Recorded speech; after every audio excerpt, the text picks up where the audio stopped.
Broadcasting System presents a thrilling new adventure series starring Dick Powell.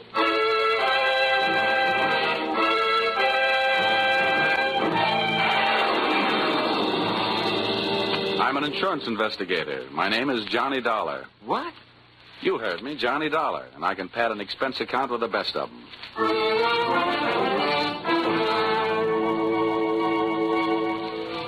Yep, I'm a freelance insurance investigator, and I live in Hartford, Connecticut. At least that's where I pay rent. My work sees to it that I really live anywhere, except at home. If you're interested in buying me Christmas presents, I take a size 42 suit. Shirt 15.5 collar, sleeve length 33. My hat size is 7 1/8, except when I wind up a successful case. Then it runs about 7 3/8. At insurance investigation, I'm just an expert. At making out my expense account, I'm an absolute genius.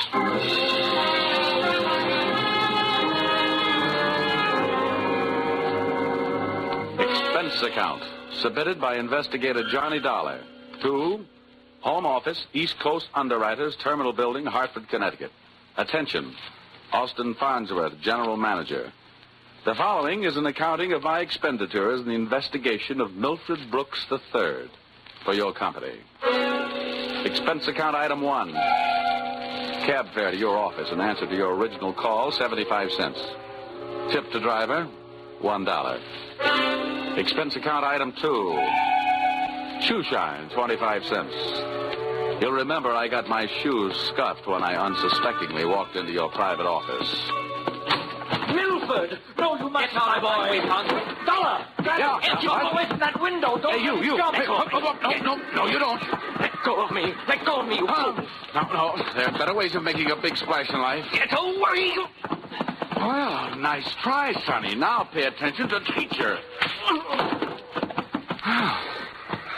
I didn't know I had it in me. Oh, goodness gracious, Dollar.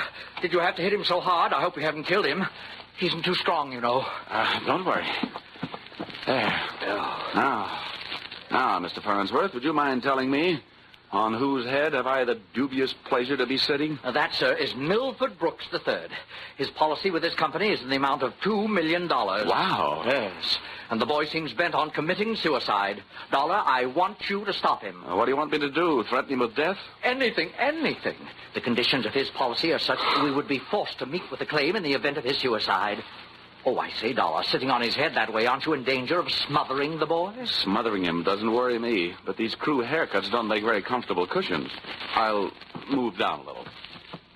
Now, there. Okay. So far, I know this kid is insured for $2 million and that his policy pays off on suicide. What else? 1/2 hour ago, Milford Brooks walked into this office and changed the beneficiary in his policy. Then, sir, he proceeded to demand, not request, mind you, but demand a loan of $500,000. Quite a touch. When I explained to him that there were no provisions for a loan in his policy, he threatened suicide. Which would cost you $2 million. So all we have to do is keep him alive, huh? And he's managed to make that no small problem.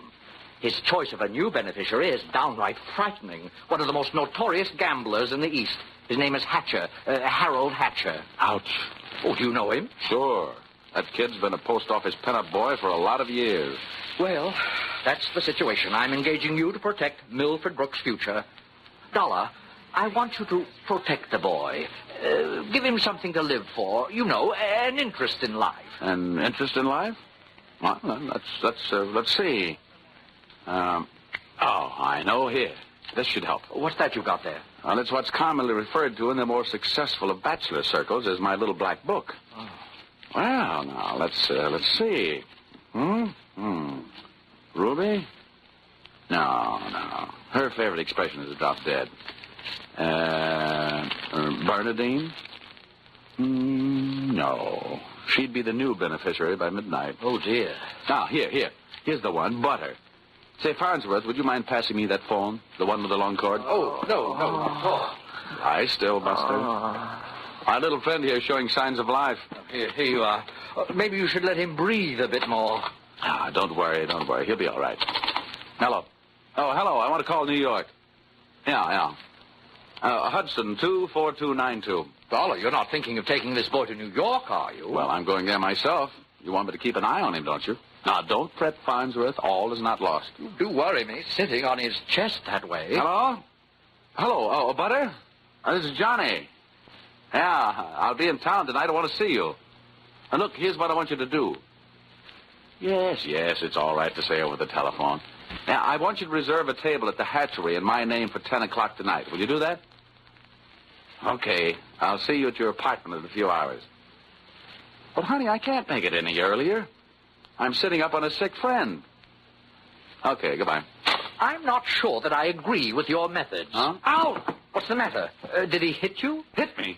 He bit me.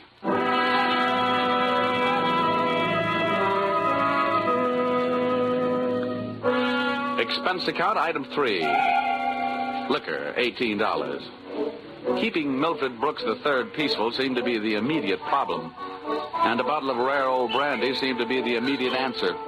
I poured most of it into him, and by the time he started to tick again, he'd gone through the unusual process of going to sleep sober and waking up enchanted. I loaded him into my car, and we headed for New York.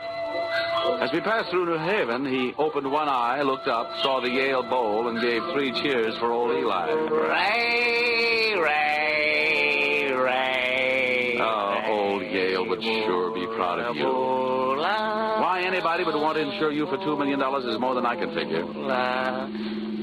My daddy loved me very much, and my mother loved me very much. Now, that's nice. And not only that, but I love somebody very much. And not only that, but I hate somebody very much. That's interesting.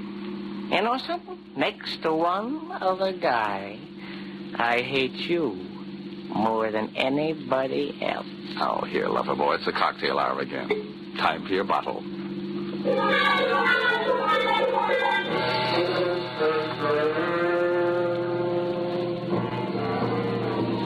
Rolling along the Merritt Parkway, I felt very much alone with my thoughts. And believe me, they weren't very pleasant company. The way it stacked up for me, Brooks had built up a fat gambling debt with Harold Hatcher and had been forced into making him his beneficiary. The suicide threat that he was holding over the insurance company was a little tougher to figure, unless he was trying to finance a trip for himself to get away from the man with a murder motive, Hatcher. My hungry little mind nibbled away on those unsavory morsels of food for thought all the way to Butler's apartment.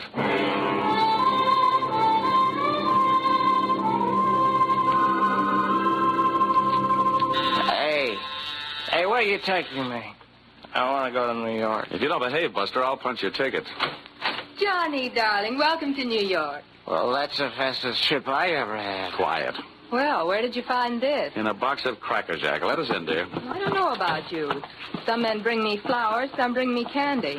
What do you bring me? A boiled owl and a Brooks Brothers suit. Pleased to meet you. Yeah, let's trot him into the bedroom, honey. You'd look more at home in the bathtub. Let me pull down the cover. All right. Now, come on, Buster. Lie down. Charm.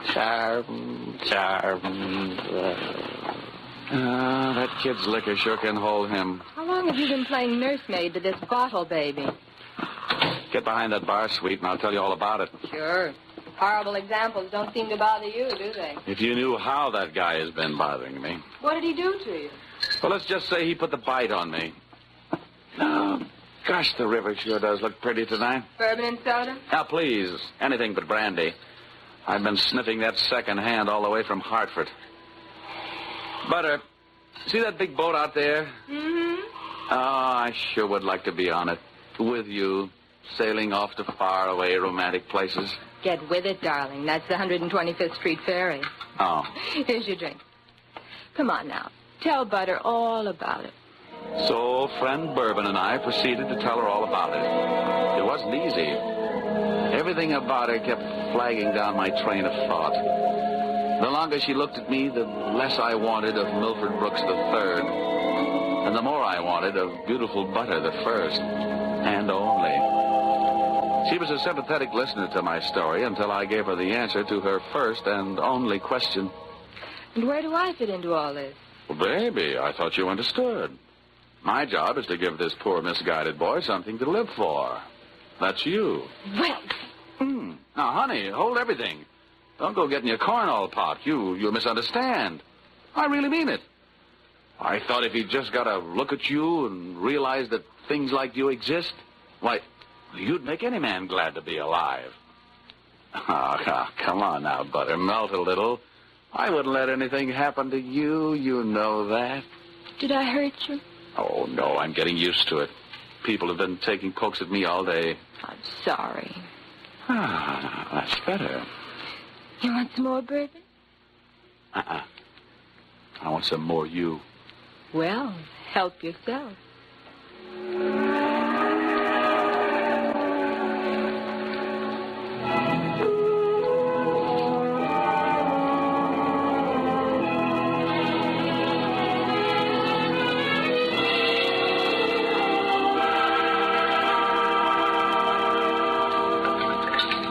Honey, it's getting late. Let's make this the last drink. What time is it? Oh, it's 20 to 10. Oh. My reservation at the hatchery is for 10. Here. Thanks. Cigarette? Oh, empty. Some more out in the other room. I'll get them. I'd love to get you on a slow boat to China. Johnny! Oh, coming. He's gone. What? Well, he can't be. But he is. The window's wide open. Oh, the fire escape. What a smart guy I am. Trading 3 drinks of bourbon for $2 million on the hoof. Oh, that's the biggest bar check I ever picked up.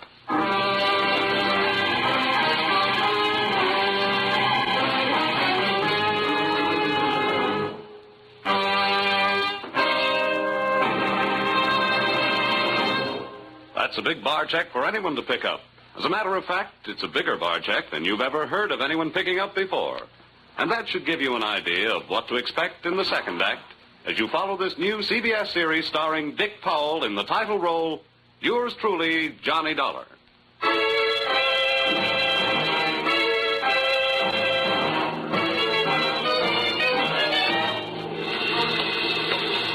Well, nobody could say I wasn't working fast. I'd only been in town for an hour, and I'd already succeeded in losing Milford Brooks III. I spent another hour of his all-too-short life expectancy unsuccessfully shaking down the neighborhood for him. And then, feeling very much like a bloodhound that had flunked his sniffing exam, I went back to Butler's apartment.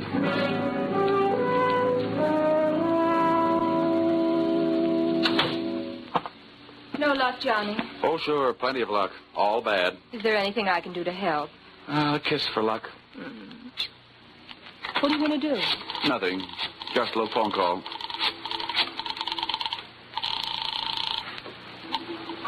Police headquarters. This is Johnny Dollar.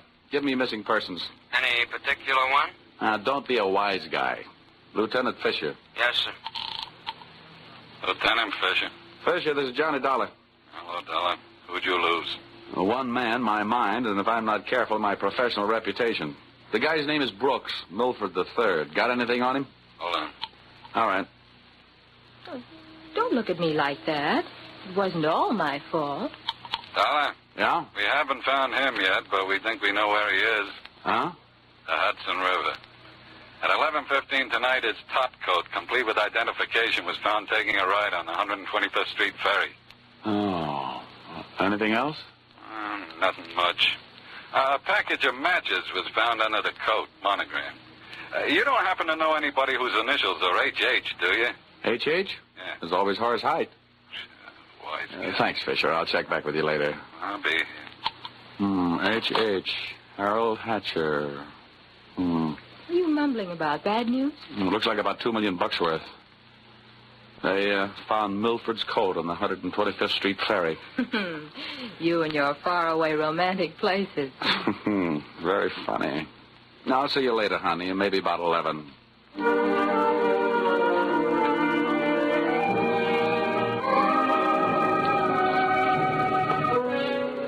Expense account, item 4. Nightclubs. $28. Harold Hatcher's hatchery was in a cellar under a hotel, but the prices were high enough to rate a penthouse. The club was draped in too much satin, its lady customers in too little. The decor was French provincial, the music was Brazilian, and the food was from Dixie. The drinks looked weak and the waiters looked strong. All in all, the joint was a sight for sore eyes, for making them sore. The only pretty thing in the place was a blonde. She came strolling up to my table, her hips unconsciously sending subtle little messages back to the rumba band. She opened her mouth, slid her tongue over her lower lip, and let a few warm, soft words slide out. Looking for someone? Well, you'll do until the real thing comes along. Sit down. Thanks. I won't have a drink. Well, I didn't ask you. My name is Janelle. Janelle? Wow, it's a nice name. I understand you were asking about Mr. Hatcher. Well, I asked if he was in. The waiter said he wasn't. Do you know him? More than somewhat. What do you want to see him about? A mutual friend, Milford Brooks. Uh-huh. I know most of the quiet-clothes boys around here, so you want a cop. You don't look like the type that would be a society friend of the Brooks family, so what are you? I'll ignore that. Is Hatcher around? He might be. Well, then come on. Where's his office? The top of those stairs. Can I expect any trouble getting in? You won't have any trouble. How do you know? Because Harold sent me down here to look you over. Oh. I think you're all right. So, I won myself the good housekeeping seal of approval, huh? Keeping house with you would meet with my approval. I ran for my life, at a slow walk up the stairs. When I located the door to Hatcher's office, I knocked once and went in. Come on in. Thanks. So I'm Johnny Dollar. I was hired by East Coast underwriters to protect the interest of a kid named Milford Brooks III. Now, what's that supposed to mean to me? You know him, don't you? Well, he isn't exactly one of my boozing buddies. How much money does he owe you? Yeah, we've got him on the books for a few bob. Why? They picked up his topcoat tonight on the 125th Street ferry. He wasn't in it. It might have been suicide, or it might have been a knockover made to look like a suicide. What's your choice? What do you get off asking me about my choice? Where were you between 11 and 11:30 tonight? What's it to you? I thought you might like to rehearse some answers. The law will be asking some questions real soon now. I don't know why I should tell you, but I was driving around in my car getting some air. Oh, now you'll have to do better than that. They found one of your match folders under Brooks' coat. You're out of your mind. Let me ask you. The kid owed me a couple of $100,000. You think I'm going around knocking off my own assets? Hatcher, I don't know whether you're stupid or bright. Don't worry about it. I know. What about that insurance policy? What insurance policy? Now, look, Hatcher, we're big boys. We both know that changing a beneficiary in an insurance policy is a legal transaction. That means witnesses. That means it isn't secret. What are you talking about? That you and East Coast underwriters and I know all know that Brooks made you the beneficiary in his policy and that you stand to come into $2 million when they fish out his body. I don't know anything about it. Motives don't come much bigger. I'm telling you, this is all news to me, and you and nobody else is going to make me move off that story. I feel the same about mine. It doesn't take a genius to know that Brooks didn't love you $2 million worth. There's only one logical reason for his making you the beneficiary. You forced him into it. Who'd believe anything else? Who cares? They'd have to prove it. And brother, that can't be done. Now, how would you... Yeah. Okay, Rocky, thanks for the news. Take the inspector into the bar and buy him a drink. I'll be right down.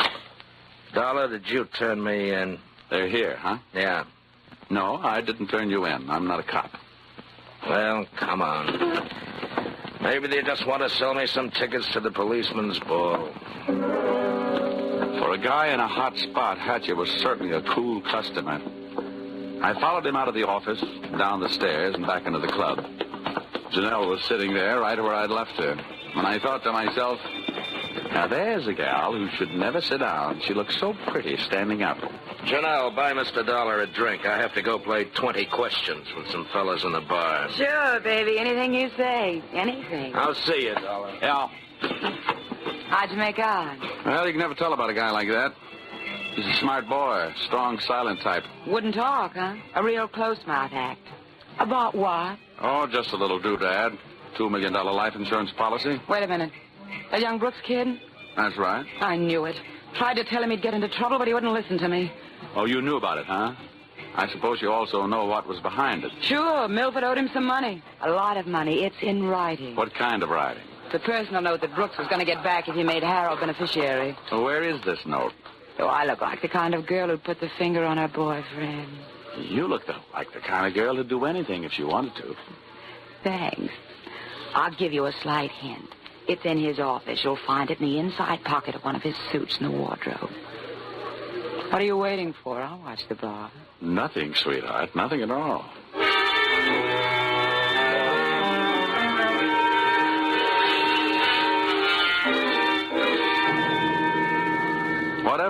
reasons, Mr. Harold Hatcher's little female playmate was trying awful hard to send him up on a murder rap. And I was going to try awful hard not to let her down. Back in Hatcher's office, I found myself alone in a room with a telephone. And being a guy who can never resist a free call, I unleashed the magic wonders of the AT&T. This better be you, Johnny Dollar. Shh, quiet, Butter. I've only got a few seconds. Seems that's all you ever have from me. Now, if you... Now, look, Angel, just another hour. I'll get you a nice present. I don't care if you're another century. And as for presents, the last one you brought me was a drunk, and you even let him get away from me. Good night. Life presents a gloomy picture ever downward toward the tomb. Having wasted those few precious moments of an already misspent youth, I decided I'd get on my pony before Mr. Hatcher showed up. I found Milford Brooks' personal note in one of Hatcher's suits, all right. As a matter of fact, I found something in all his suits. A great big glimmer of light. Expense account, item 5. Taxi fare, $10. I left the office in a hurry, Janelle at her table and Hatcher at his bar. I got out of the club and into a taxi parked a half block down the street. There, I waited until my favorite suspect left the hatchery and piled into another cab, and off we went. On a chase that would have made Ben-Hur look like a plowing bee.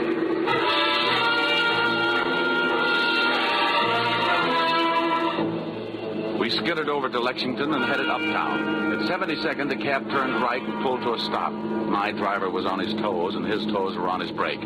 We stopped, too, half a block behind. You want I should wait, huh? No, here you are. Keep the change. Hey, thanks.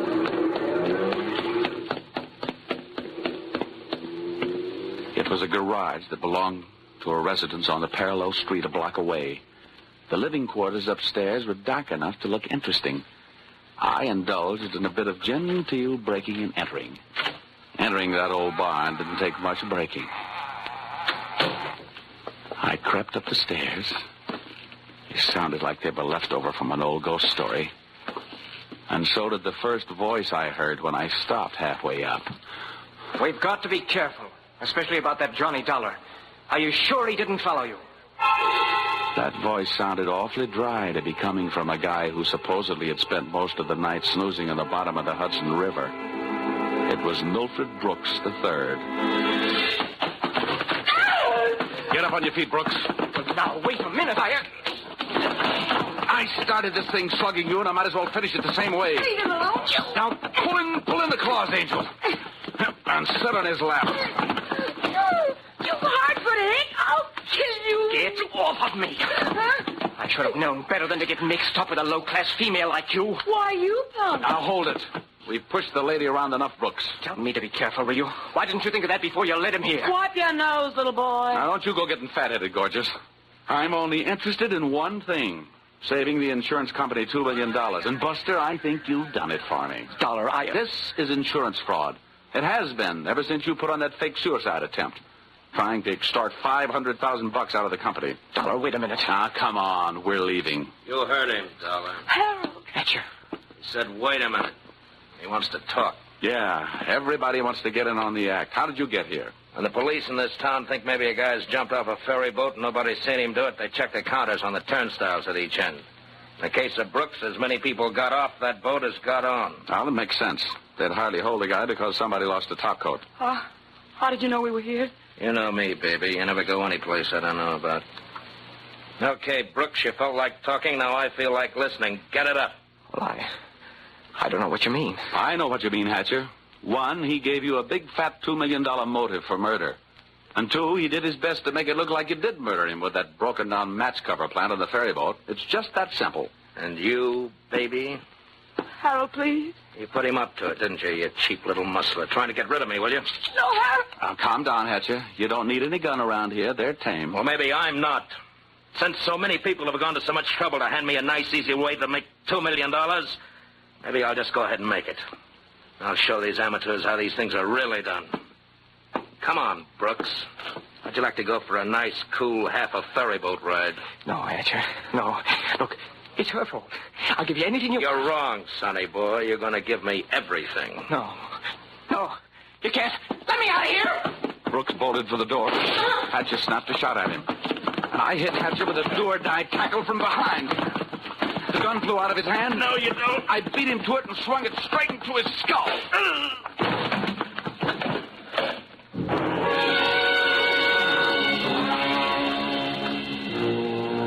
Half the people were lying in the room bleeding. Brooks from gunshot, Hatcher from gun butt. And Janelle and I both stood there panting. But believe me, not for each other. We stood that way until the police arrived.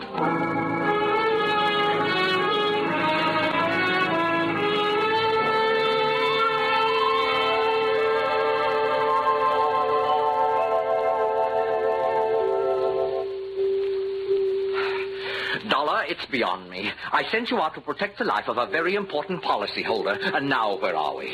Standing in a hospital corridor, worrying about whether he's going to live or die. As far as I'm concerned, Mr. Farnsworth, you're only half right. I'm just standing in a hospital corridor. Dollar, you're heartless. If you'd been bitten where you bit me, you wouldn't care if you'd lived or died either. I'm getting out of here. Well, where are you going? It'll be explained in my expense account under miscellaneous expense. Now, don't fall over when you come to an item for $318. $318? For what? Not for what, Farnsworth? For whom?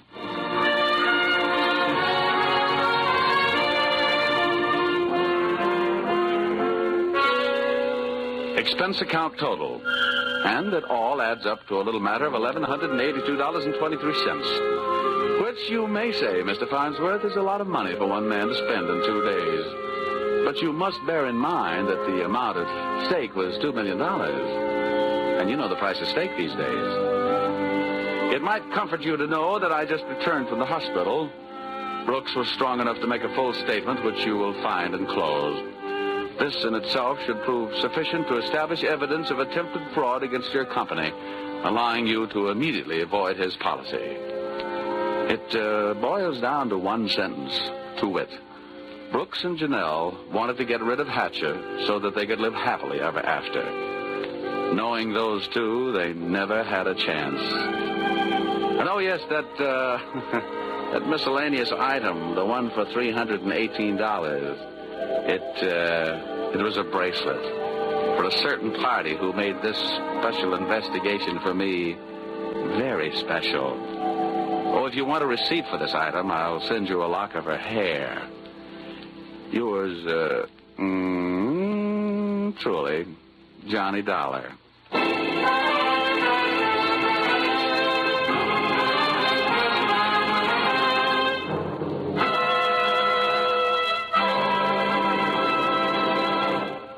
So, with the final signature on his expense account, Dick Powell as Johnny Dollar has just closed the books on his first adventure in this new CBS series.